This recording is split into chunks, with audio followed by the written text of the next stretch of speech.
Welcome to Crazy, right? A podcast Be your own person. for those affected by Crazy, right? mental health, I wanted to just try it. Crazy, It's something that I've struggled with for a while. featuring live improvised music Now I finally got my head right again. by your host, am I right? Crazy, It feels good to talk about it. right? Crazy, right? Dave Asher. My guest today is Alex Rembold.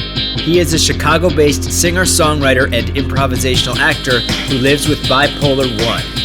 Alex, thanks for joining me here today online. Let's connect our computers and see what happens.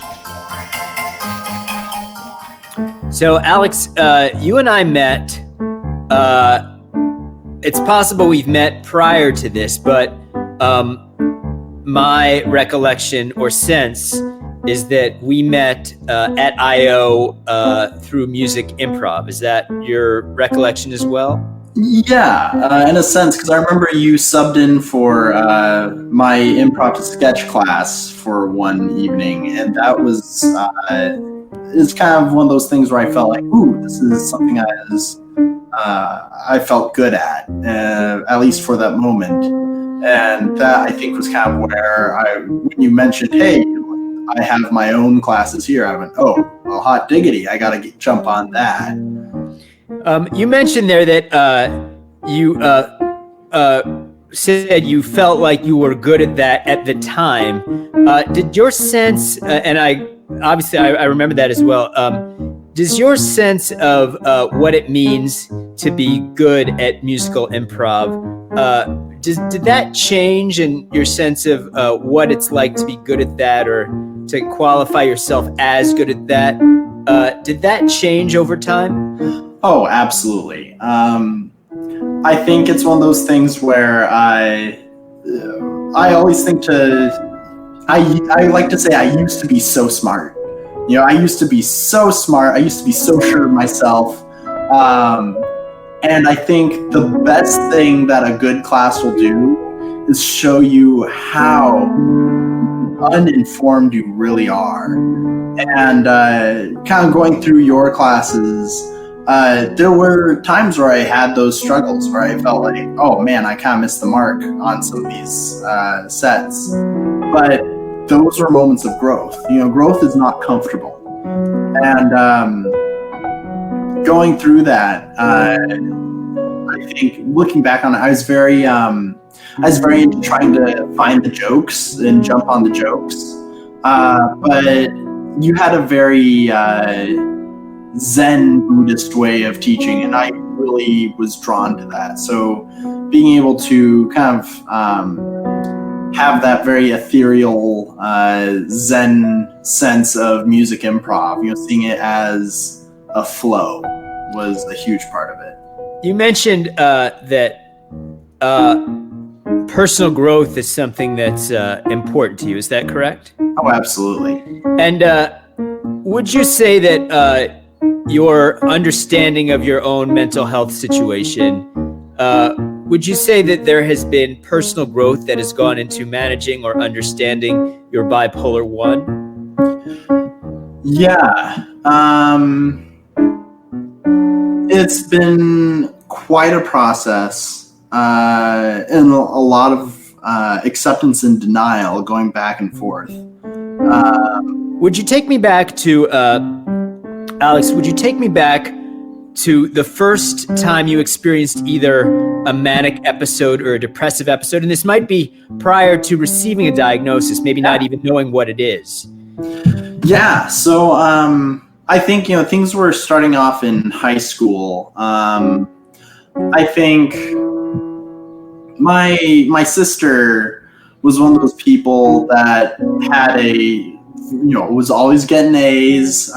She was very studious, but she didn't have much of a social life. And I remember thinking to myself, well, I don't want that. I want to have I want fun. You know, who cares about grades? And so I focused a lot on extracurriculars. And as I focused on extracurriculars, I found myself, you know, having a lot of a lot of plates to fill. They say that your energy is a pie. You need to slice it up and you divide it. Well, I found out that I somehow had this source of energy that could just keep going. I didn't have to divide my pie. I could just keep giving energy to things. And one of those things was I was a band kid. I played trumpet, then euphonium, then trombone, then saxophone, then sousaphone. And then eventually I was the drum major of the band, so the guy that conducts at the very front. And, I had a fancy baton. I did some twirling. But I would conduct the band at the football games, and the energy that was there. This is kind of feeding into my performance. I was known as the dancing drum major. I'd always make sure there's a dance in there. And I would be getting so much energy from the audience and from my band. And I was able to ride that energy, build more energy from it. And it was this perpetual motion machine that would kick. And my heart would race. It felt like someone else was pushing on the gas pedal. I didn't need to put any effort into it, and I would just keep going and going and going, and I would stay up way late into the night, get up way early in the morning. Everything was great. I would show up to school, and people were happy to see me. My assignments would just happen to be done just perfectly. Everything was just perfect. Parking spaces would be available for me right then and there. And I realized I was just the happiest person that could ever be. In fact, I was the happiest person there ever was. I was the source of happiness for the world. With my happiness, there could come a font of knowledge. In fact, people were happy just being around me. And that happiness was contagious. And through my happiness, I could solve world hunger, war, famine, disease. All of it could just be cured by my source of happiness. I was the Messiah of happiness. I was God incarnate. And I lived that way for an entire summer, just walking around as a Messiah. Of course, you don't tell people you're a Messiah, because otherwise they'll think you're God. Of course, that would mean that you're not. So it was this awesome secret that I kept to myself, that I knew that I was the savior of mankind. And you can see how it's just bit by bit, it builds up. And I was able to, it was probably it was a magical time. But it was, I think looking back on it, I realize that's not sustainable. And it certainly wasn't. Immediately after, eventually I realized, well, hey, you're not God. And the come down was hard. It was realizing that, I'm not the ceiling. I'm just like anyone else. I'm average. I'm normal. I'm forgettable. I'm replaceable. My friends, they're not really my friends. My family, well, they don't really care. This is nothing that, I'm nothing special. In fact, I'm a burden to my family and to my friends. And then, I went through, then I got into college, and I remember I thought, I am what's keeping humanity from reaching its potential. There are so many good, awesome people out there. And war, famine, disease could all be cured, but the only problem is that I'm here. And so I need to do the sacrificial lamb. And so I remember I drank a bottle of port, got into my nicest suit and tie, went up to the sixth floor of my apartment building that I was living in, and there's a balcony, and I was looking down. I'm like, I'm gonna do it. I'm gonna jump. And then just before I was ready to, I got up there, and then I think what happened is when you stand up there and you get down, well, that supers you up. You realize, it's you in the ground, and the endorphins hit. I had this moment of thinking, have I done everything? Have I thought of everything? And I called the suicide hotline, and I remember chatting with them, and they started talking about literally anything other than what was going on. I'm going, what's going on? I'm on the edge here, and you're asking me about what's my favorite kind of cookie. Like, what type of suicide prevention is this? Little I know, they were buying time for the police to arrive, and I heard a click, and right behind 8 police officers, 2 guns on, and one of them just came right up to me. I barely had time to say anything in the phone. They took my phone, they handcuffed me, threw me into the back of the car, and sent me to the psych ward where I was for a week. And I'll have to say, quarantine, now that we're in 2020, quarantine reminds me very much of that psych ward, because trapped inside something against your will, and you don't really know what's going on. Monday, Tuesday, Wednesday, Thursday melt away. They no longer exist. It's now just today, yesterday, and tomorrow. And it was the longest week I've ever spent. Well, I guess until now. But it's one of those things where I am, I look back at that and I see that it was a necessary thing for me to confront, because that's where I got my diagnosis. That's where I got the medication the first medication that started down the road to being able to have a somewhat productive life.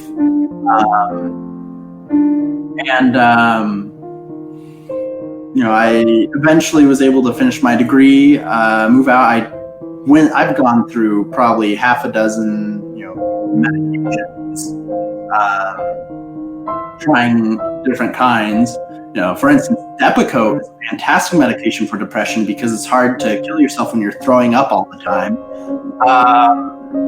But I look at the different medications I took. Eventually I found some that actually stuck, and the ones I'm on now, I've been on for a couple months because the last ones just became too expensive, but the ones now are working great, and for that I'm very thankful. Alex, can I ask you, you mentioned that week on the inside of that hospital was a long week, and time seems like it was passing slowly. And then you added in that it was the longest week until now. What are you referring to when you mention that? Are you implying that the current week of here in the middle of June, that this is a longer week than that in some way? What are you referring to? I guess I mean probably more so in March and April, just with quarantine. Things have lightened up now, so things are moving at a faster pace. But I think people, that's listeners to this may now be able to understand what it's like to be involuntarily taken in. Because when you're forced inside a place, you find yourself just having trouble figuring out time. And I think a lot of my friends, when COVID started off, were saying, wow, time is weird. And I totally agree with that. Time became weird. And I think that's something that now that people understand, maybe people will, when we talk about someone who's involuntarily detained into a psych ward, that's very much the experience. And so going back to that being involuntarily detained, looking back at that experience, now maybe putting words into your mouth a little bit here, is there do you feel like they saved your life? Oh, absolutely. It was, yeah, absolutely.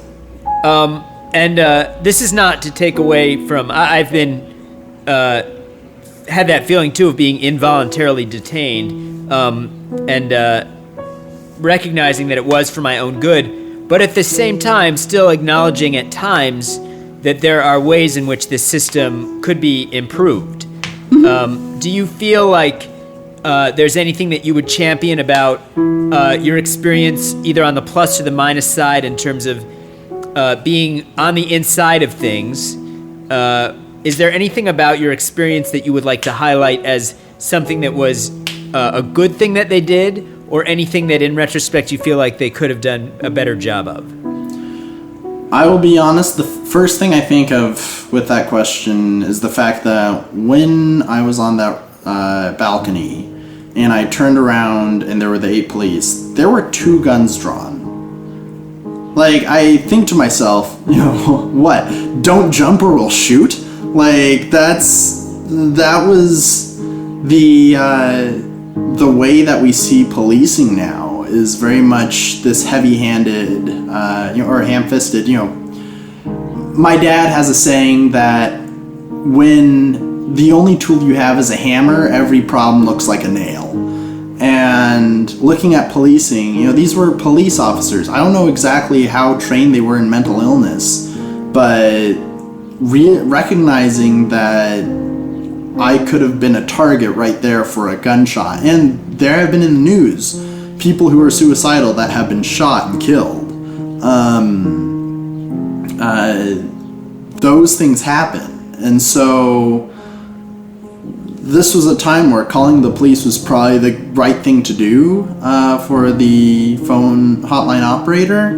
But there was that element of risk that I don't know if is necessary. That's very interesting, and I could certainly imagine that there are groups of folks, depending on a variety of factors, that might seem to pose more or less of a threat when they're at that point of extreme emotional distress, that a situation like that could easily turn confrontational depending on expectations of the individual who is in distress and how people react to that individual based on a variety of factors. Yeah. Yeah, absolutely.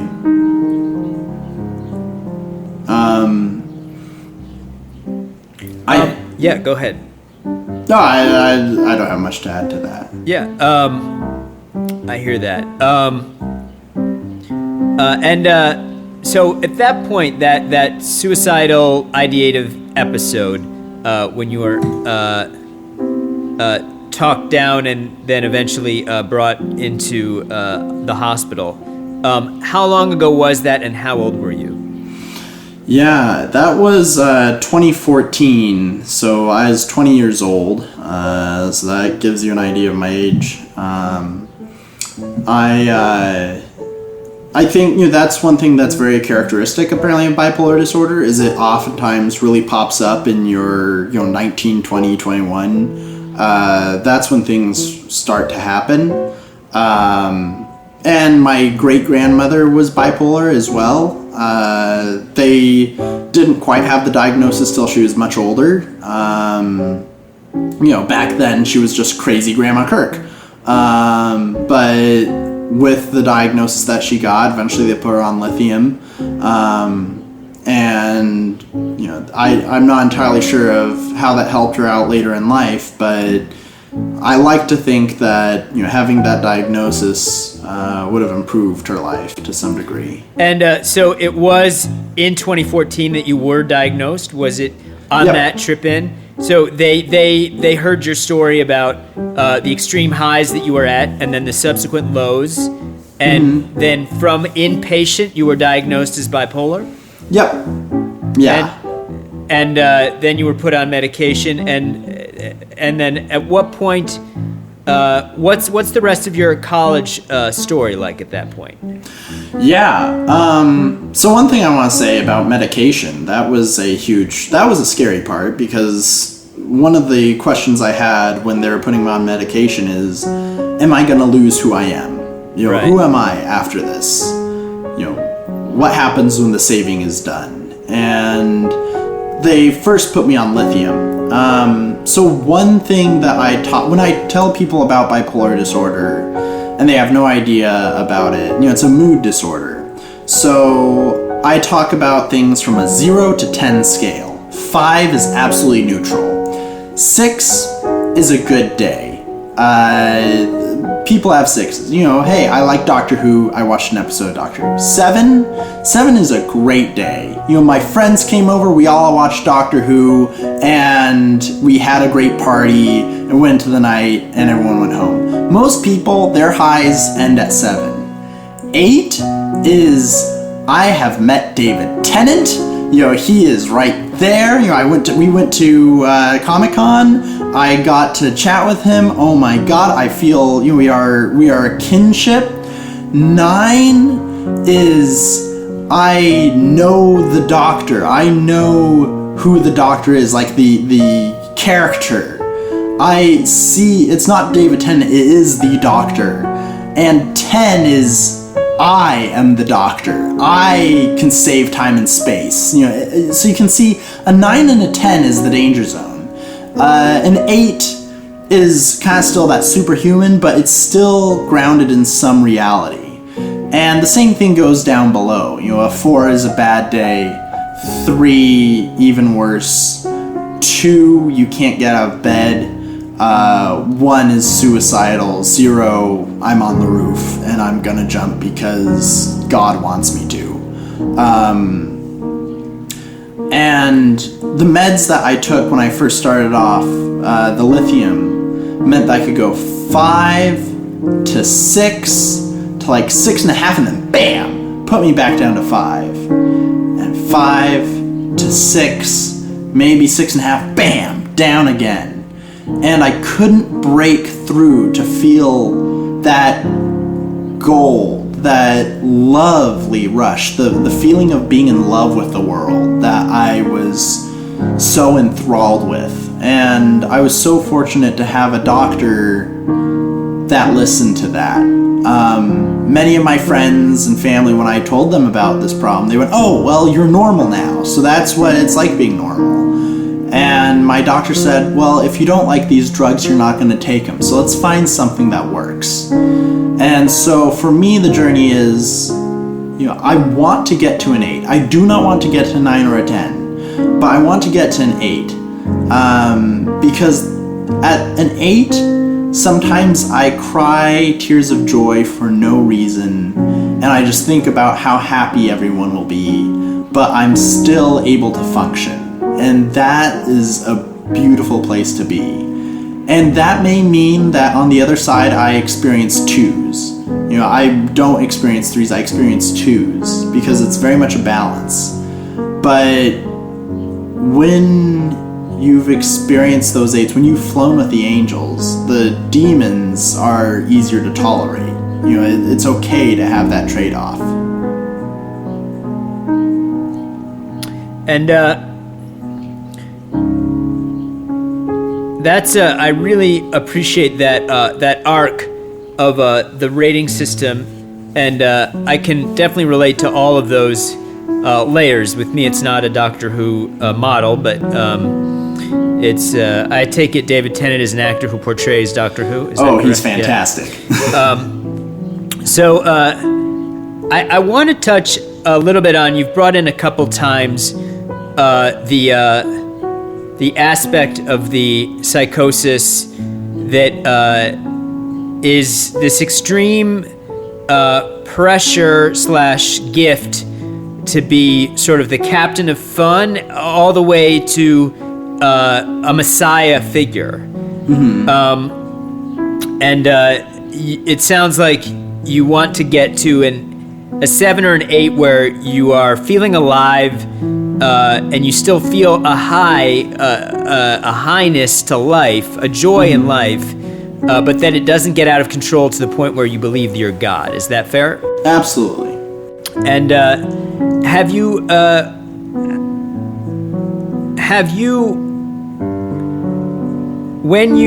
what may I ask you this? When was the last time? So 2014, you had that psychotic episode leading into, or the manic episode leading into a depressive episode. Since then, have you been hospitalized or had thoughts that you were a messianic character?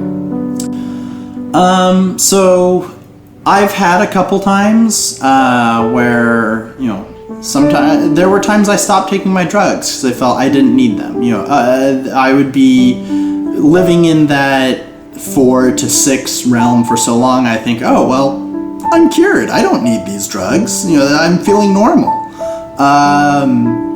And I forget that it's the drug. If the drugs are working right, you don't notice them. But because I didn't notice them, I made the mistake of thinking, oh, they're not working. Nothing's happening.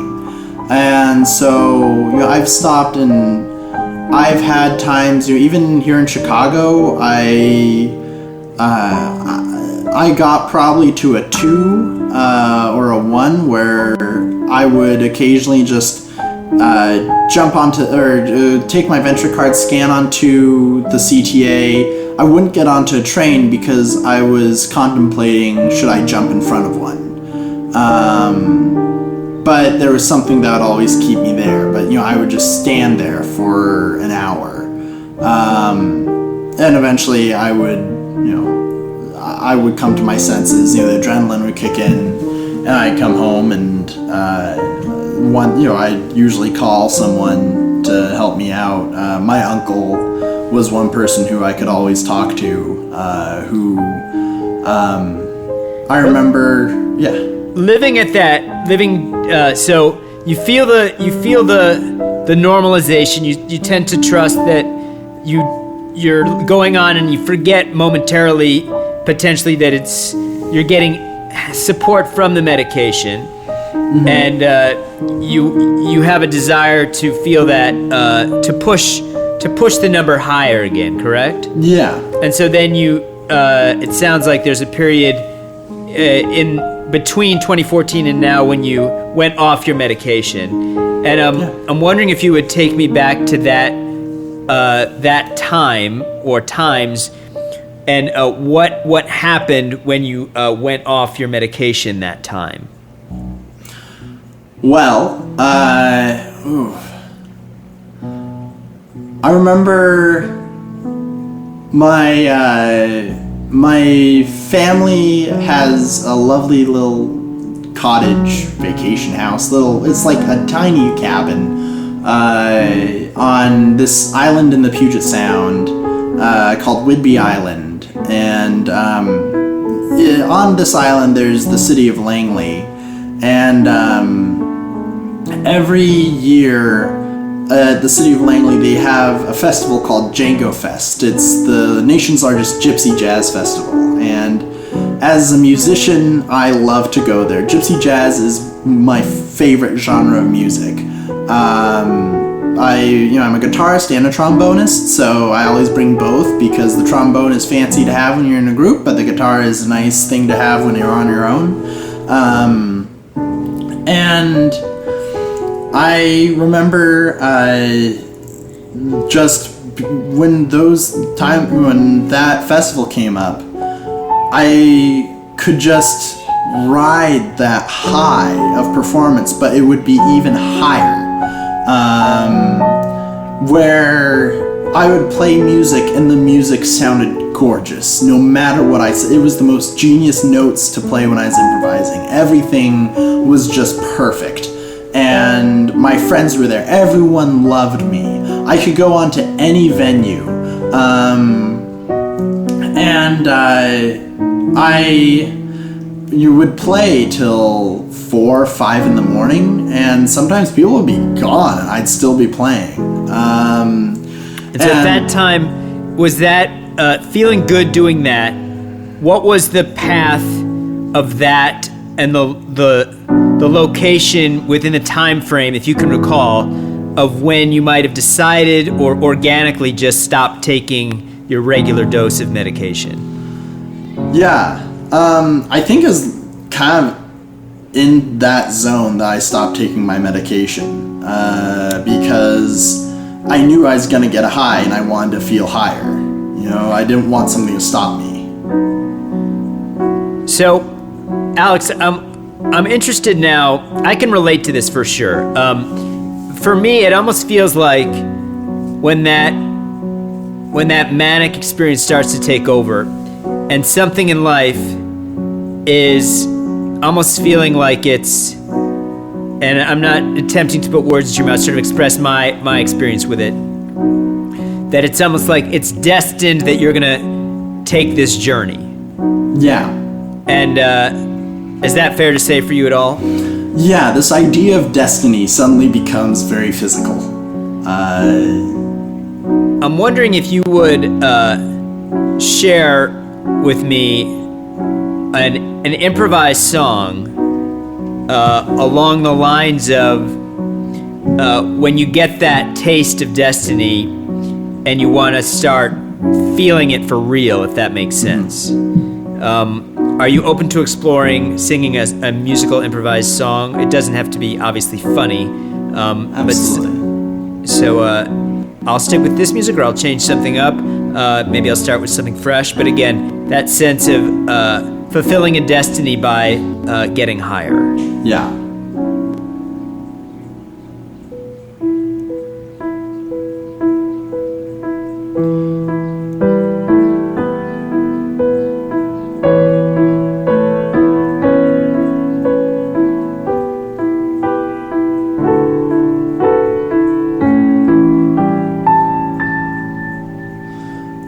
Everything happens for a reason. Everything in the future is foretold. Everything happens for a reason. There's no reason to be left out in the cold.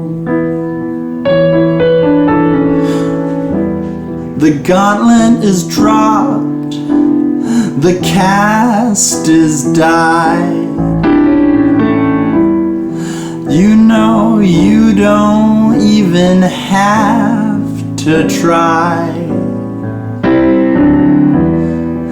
In these times you are known that greatness is often rarely shown.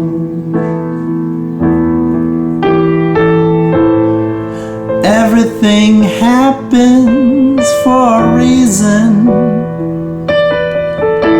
and that reason is you.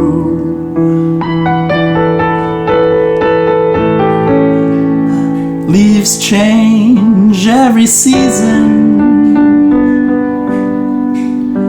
and the flowers get covered in dew. Everything happens for a reason, and that reason is you.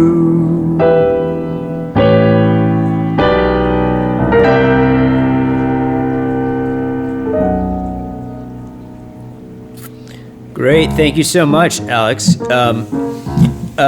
Now, as a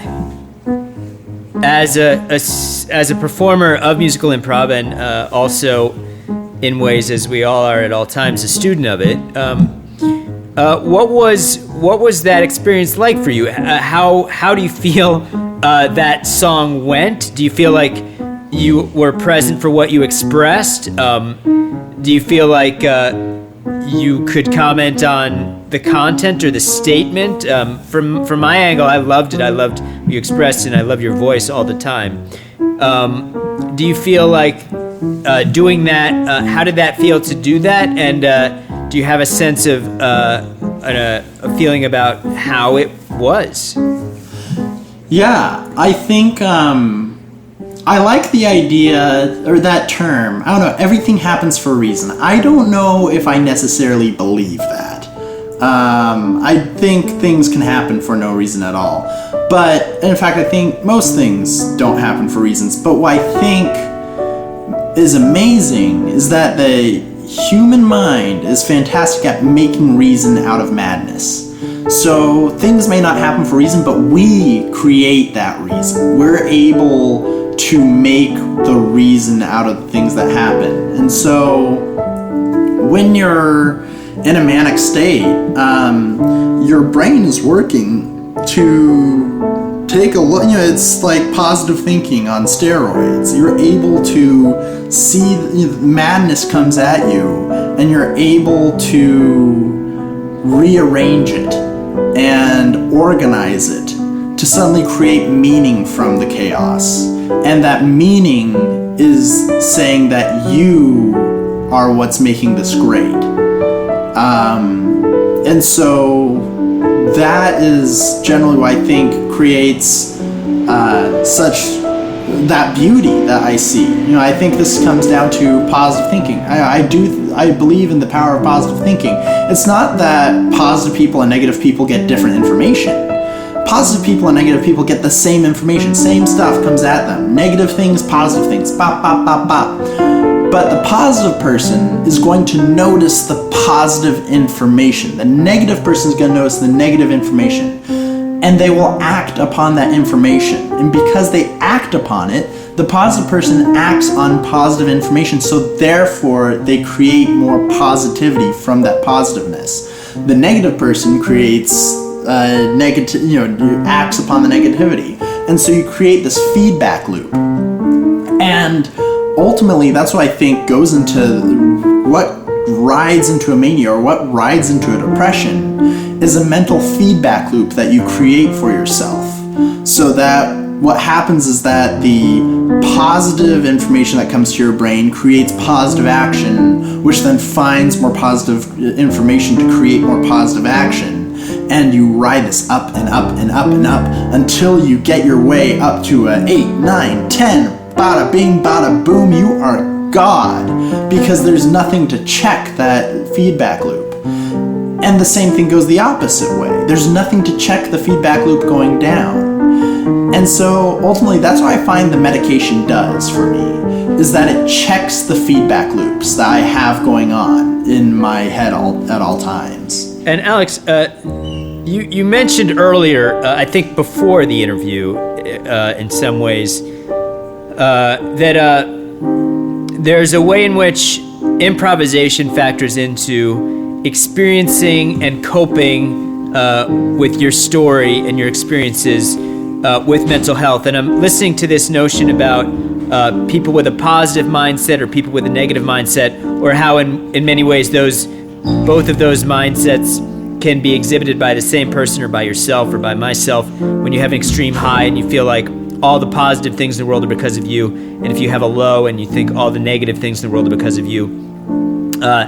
Do you find improv as a mode of art or a mode of expression, do you find there's a similar modality in terms of when you're improvising and you're in a negative mindset versus if you're improvising and you're in a positive mindset? Yeah. I remember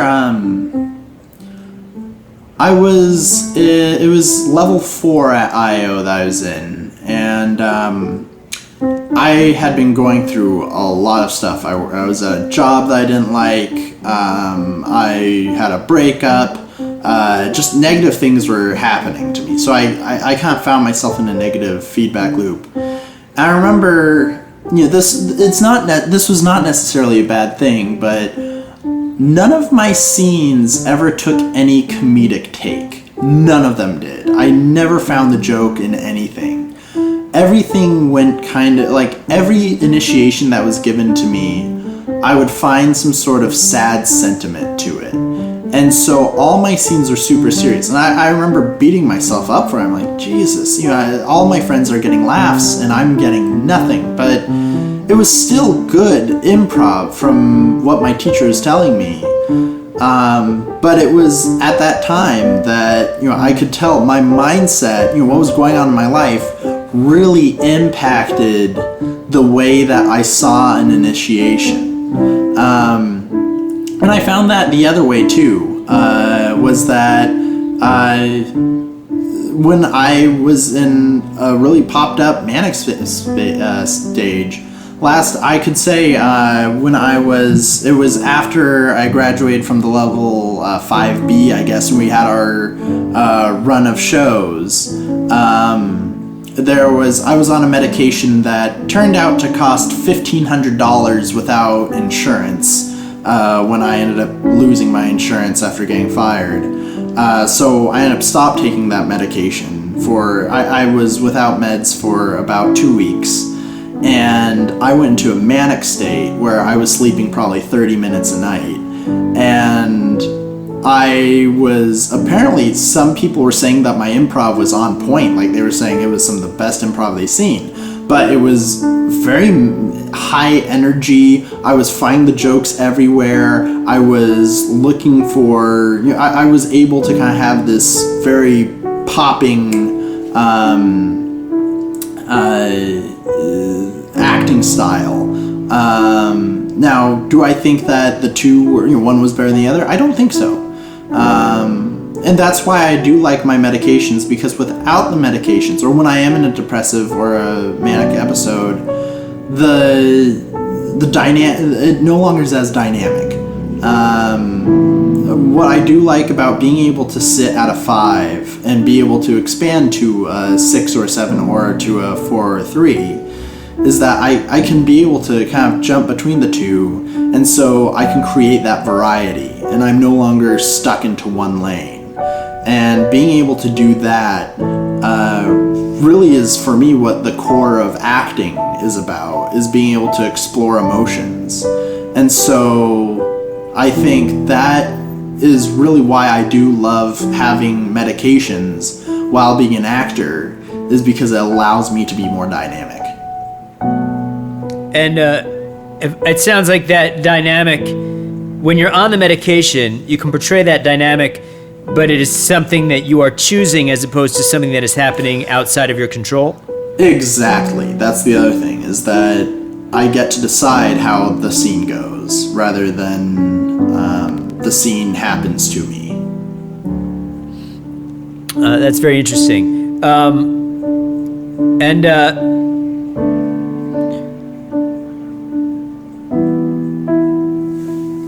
Do you feel, just to maybe take it out on something here, because I'm relating to this, of course, and I feel sometimes like the muse of creation can carry us away, and it's complicated, certainly in my experience, because let's say you're working on some music in the middle of the night and you catch a ride of inspiration, almost to the point where it's divinely attuned what's going to happen, and you're just kind of receiving this information and capturing it on audio. Comparing that versus a mindset of you're a craftsperson and you are making choices in a sober state, and it's complicated. I don't think there's necessarily an answer to that, and if you have one, I'm certainly all ears in terms of how to balance that that notion of maintaining that spontaneous joy that you experienced when you were having those hot weeks of improv, and balancing that against a tempered, sober appreciation for being in control of your emotions and controlling your behavior, rather than having it just be at the whim of some sort of universal pulse that kind of happens to you and you just have to serve it. If you were now to take us out on musing about that and potentially arrive not in any sort of official on the record way, but kind of through choices and through being moved emotionally by your musical muses here, Alex, to get us to a final song, a final number of maybe offering encouragement about staying in control and managing those extremes, whether it's through medication or whether it's through a mindset, to tap into relating about that focus or that commitment to staying level-headed and staying outside the red zone where you're losing control, and potentially sing a message to another version of yourself or to somebody who might be listening, on behalf of appreciating the value of, I guess, a sober emotional state, or going in any whatever direction you want, because it is improvisational, and it's a song, and it expresses whatever you feel like expressing in the moment. So wherever you're at right now, would you take us out with something that connects us to that notion of putting yourself at a level that you want to live at? Like maybe a song called "The Level Where I Want to Live" or something like that.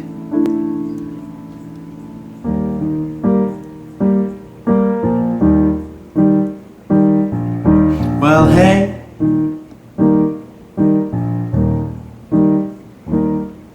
Well, hey.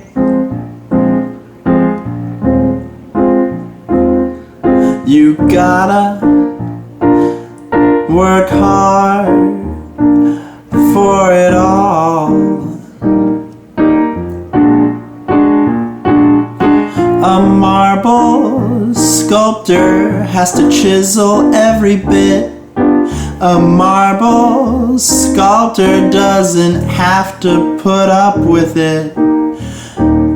It happens chip by chip, and oh, it happens so slowly. And sometimes creatively, we have to take our time and trust the process in line. But then, like a flash and a bang and a pan, it says, here I am. Oh, inspiration hits, but you need to be there to receive it. Oh, when inspiration hits, you need to be there to receive it. You need to be there to receive it. That was lovely, Alex. Thank you so much. And really, I think drives home the point of one of the real struggles to be an artist who has bipolar. I feel really seen by that song, because you have caked, or I'll just speak of myself, I have built into me, caked into me, a desire to be that channel, to be that conduit for inspiration on behalf of others as well. And it really is kind of like being up on that cross. Like, this has to come out. Inspiration is here, and it's for the world's benefit, versus balancing that against a more tempered way of behaving and creating of bit by bit and chiseling by chiseling. And I think probably most artists would say that there is a mixture of the two that create an incredible result for those who do experience an incredible result. So I feel really seen by that mixture that can be, if you have a mental illness, a dangerous mixture of being ready for that inspiration, but then also putting in the elbow grease to foster that inspiration when it does strike. But then also that fear of, like, if you're on your medication, are you going to impede that inspiration in some way? So that's my take on it. Anything that you would like to add from your perspective, weighing in on this at this moment? I think that just like improv, mental health is so much about being in the moment. And that's probably one thing that draws me to improv, is that it is a very mental health conscious art form. And when you're able to live in the moment, when you're able to have those moments of clarity, and you can have that moment of control, that's when the magic actually happens. The magic doesn't happen out in La La Land. That's delusion. But the real magic happens in the everyday. That's beautiful, Alex. I really appreciate that, and thank you so much for joining me. Thank you.